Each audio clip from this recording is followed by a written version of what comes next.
진리의 사람 타석 유형문은 누구인가? 30번째 시간입니다.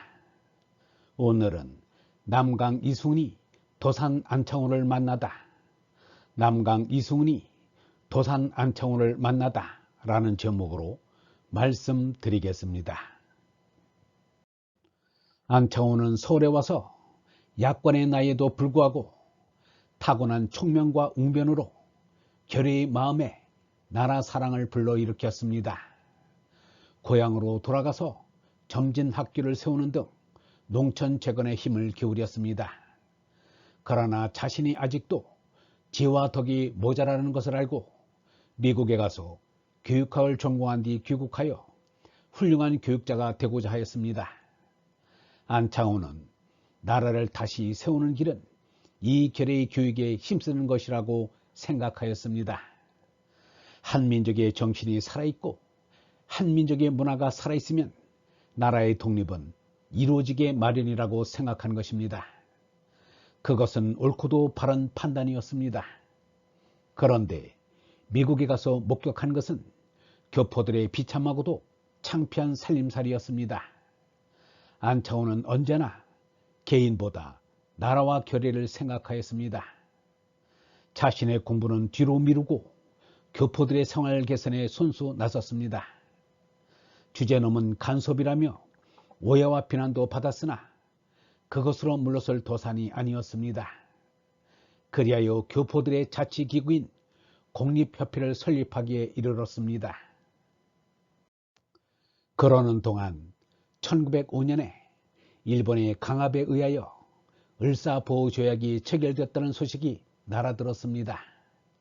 미국의 일보다 임종에 직면한 조국의 운명이 발등에 떨어진 불이었습니다.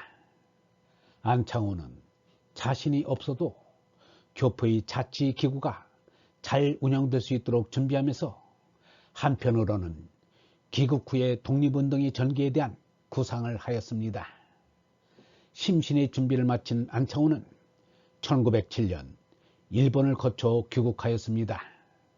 일본에서는 일본에 머물고 있는 유학생들을 만나 애국심을 고취하며 협력 단계를 강조하였습니다. 마하트마 간디가 아프리카에서 정신적으로 성장하여 민족의 지도자가 되어 귀국하였듯이 안창호는 미국에서 정신적으로 성장하여 민족의 지도자가 되어 귀국하였습니다. 안창호의 나이는 아직 29살로 입지의 나이였습니다. 안창호는 서울에 오자 곧 이갑동과 함께 독립운동의 비밀 결사인 신민회를 조직하였습니다. 동지들을 규합하고자 지방으로 다니면서 인후염에 걸리도록 강연을 하였습니다. 남강 이승훈은 도산 안창호가 평양에 와서 연설을 한다는 말을 듣고서 정주에서 평양으로 왔습니다. 안창호는 19살 때인 1896년 만민공동의 관서 지부를 창립할 때 이른바 쾌주정의 연설로 이름을 떨친 바 있습니다. 이번에는 모란봉 기슭에서 연설을 하였습니다. 관서 출신의 인물 안창호가 왔다는 소문에 사람들이 장마때의 구름처럼 모였습니다.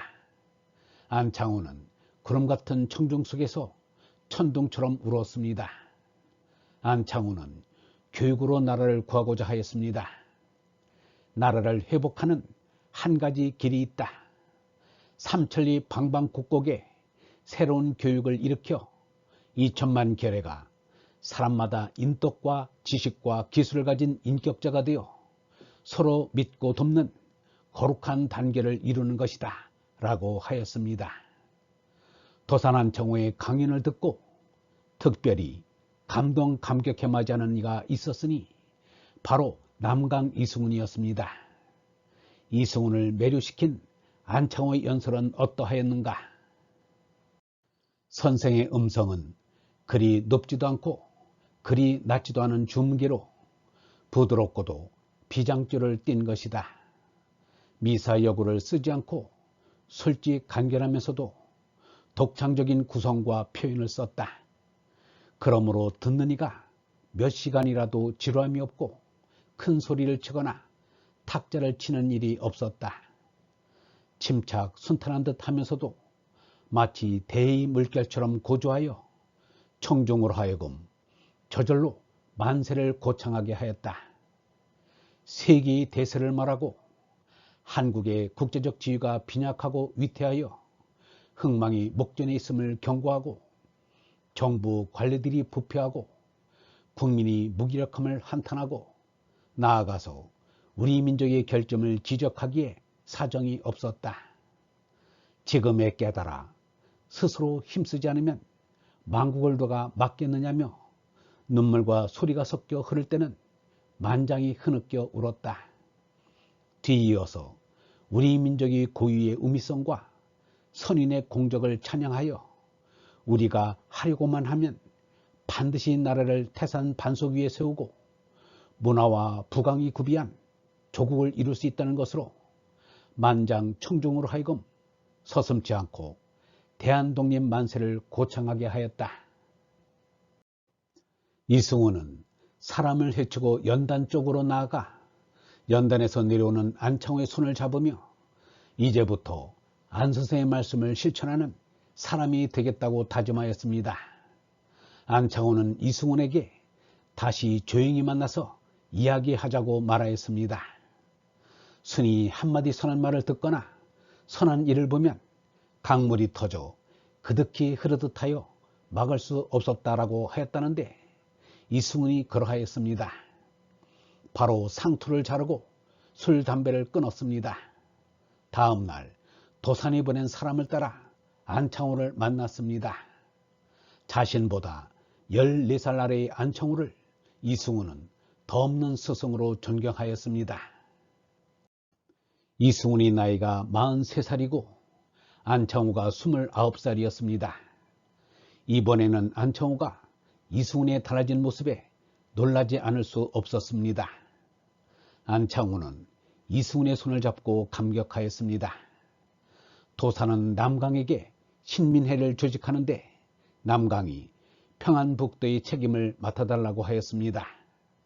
남강은 수락하고 오산의 올해안으로 신식학교를 세우겠다고 하였습니다. 도산이 말하기를 자신도 평양에 학교를 세우겠다고 하였습니다. 시리에 빠진 모습으로 평양에 왔던 이승훈은 희망을 안고 정주로 돌아갔습니다. 얼번 여러분, 남강 이승훈의 위대함을 보십시오. 자기보다 14살 아래의 도산 안창호를 덧없는 스승으로 존경하고 따랐습니다. 그리하여 만국의 참봉에서 독립운동 비밀결사인 신민의 평북 총감이 되었습니다.